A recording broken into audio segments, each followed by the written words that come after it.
It looks like in the thing, it looks like that because she's got the ride. Probably because this is what happened. Are you ready, Ken? Go. All right. Anyway, so, I got to start this out. I got to preface this with 9/26 is when Tara and I did this, actually just before that. We did so much research looking at stocks and learning. This is just going to be an example, and Ken's going to go through it too. Once you start using the selection guide, if you like to find bargains and stuff like that, it's kind of addicting.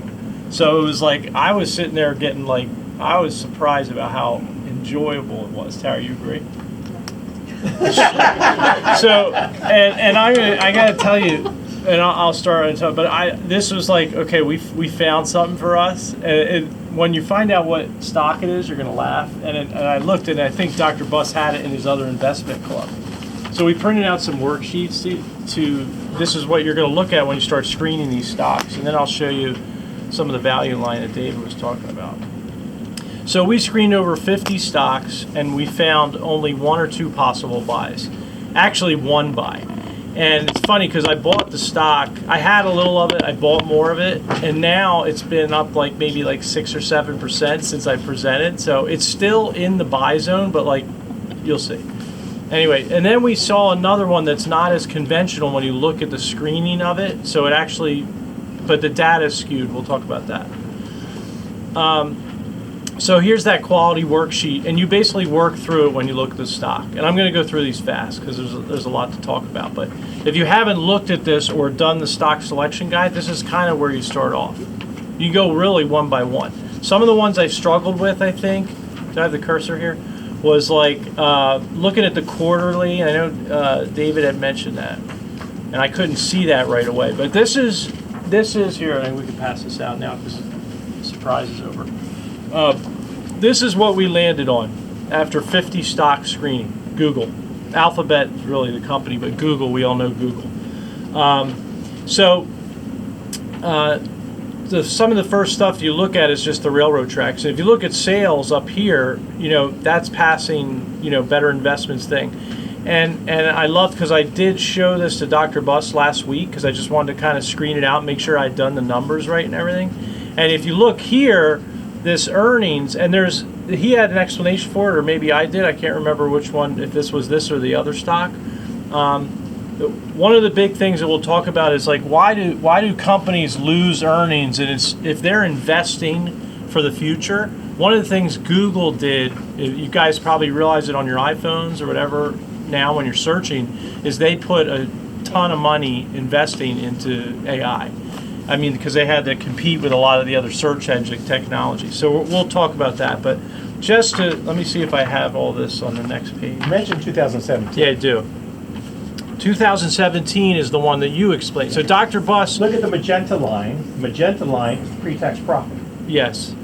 So the pre-tax profit. Oh, yeah. This is great. Dr. Buss explained this dip here to me. The pre-tax profit did great. 2017. In 2017 was the Trump tax cut. So all these big companies brought in a lot of profits from overseas that they already earned in previous years. And they got taxed at a lower rate, but they got taxed. So their net profits was lower that year, but that was spread out over years. But the net profit, as you can see, the magenta line is perfect. Right here, yeah. That's a perfect. So that was this dip. He just explained that dip, the Trump. This dip here was the AI investing, just so you could see. So to explain why it's not that perfect line that we want to see, okay?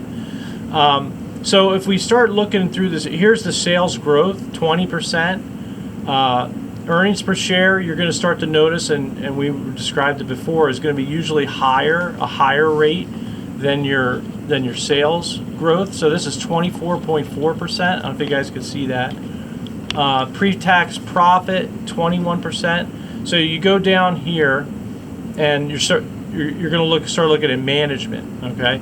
And this is just giving you a quick of all the numbers. So what you want to notice here that I like is these two, the return on equity and the debt to capital, to see when you start screening these stocks out, Tara and me, our brains are totally different, and she wants that cutoff. What's that cutoff that Dr. Buss was talking about? And they talk about it in Better Investing. So debt to capital down here, percent debt to capital, does everybody remember that number is? 33. It's got to be less than 33%. So it's really low with Google, if you look here. And return on equity, she wanted that specific number. The bottom line return on equity, I think that Better Investing recommends is it's greater than 15%. That's like their cutoff. If it's greater than 20% return on equity, that's a really good return on equity, especially a large company. And it's 23% here. So here I kind of just, this is the sheet that you're going to be following. You're looking here. These are the numbers, okay? And I just basically labeled these down as you go down. What are they, okay? David, right? It's David. Yes. David, you talked about the acceptable growth rates, and you put that slide up there. That's here. So what kind of company is Google? It's a large company, okay? So an acceptable growth rate for Google for sales would be 5 to 7%, and you're looking down here at their sales, historic sales, 20%, okay? What's their internet? You know, they're a tech company. They're one of those big, was the big five, Amazon, Apple, Magnificent Seven. Magnificent Seven, which I don't know. I know the big four, like Google, Amazon, Microsoft, Apple, and then the Magnificent Seven. What's the other three? Facebook or What's that? Facebook. Facebook. Yeah. NVIDIA's in there. NVIDIA, Netflix. Okay, so so there we go. So this is one of these. So you would think this stock is well owned, and the value at this juncture, whatever. But that's what we're going to get. So we're doing the screening. This is how you do that deep dive with the screening. Okay, you go online. This is what I kind of put these little things here so you can kind of go step by step. If you haven't done it yet, this is what you're going to do. Online library, business and finance, find value line. Put in Google in the value line when you're searching, okay? And then you're going to see this value line PDF report, okay? This is the latest one, okay? And you're going to hit view. And it's going to start talking about Google. I think did I pass that one out, Tara? Yeah. Okay, so here's what you're going to see on the big sheet. This is it blown up. And you're looking at revenues and then earnings here. So sales and earnings, estimated. And look at these numbers. And they said, what was that one that you said, David, with the Better Investing? If it's over 15, you should be like, whoa. Well, look at, they're almost approaching 15% estimates. Okay, so maybe that's not as conservative as we want to be. So what did I plug in here? 14.5. I did exactly what value line is. So determining the sales rate, you plug it in right here. It's real small up here, but it's really this number is going to go on this box. These are the two numbers you have to fill out, okay, and they're provided right here. All right. So this slide is actually very important if you're just first using it to determine your forecast, okay. So analyze growth and quality. Now you're looking at valuation and return, and you're going to plug these. I'm trying to see what I can see here. When you're getting to this part, it's the high PE. You're estimating the high PE 5-year, okay? And I think I put it in here, 27. You can't see. 28.9. Is that what it is? Yes. Okay, so 28.9 goes here. What they provide you with the numbers, and you click on them, and then it's going to calculate a high price and a low price for 5-year. Okay. Does that make sense to everybody? You're gonna start to, once you do this once, it's like it actually is fairly easy. But you just have to go through the process once, and then you could do. And you're not going to get to this step with many stocks, because we screen out so many. Maybe we did 50. We got to this step maybe like 6 times, maybe 8. All right, and then all of a sudden, most of them are falling in sells and holds. So here's once you plug this in, it's going to come up with this chart, the potential gain loss.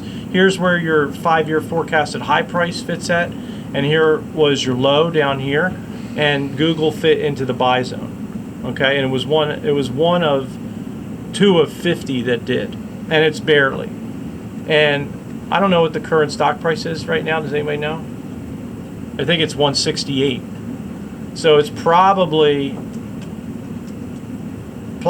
excuse me, 166. probably right here, because I know I was, 166.99. okay, so, There's two classes of stock. There's Google. okay, One of them is basically mostly owned by the founders of the company. A lot of those becomes to them. And the other one is just a regular stock, and you can own either one. They basically map each other out. okay.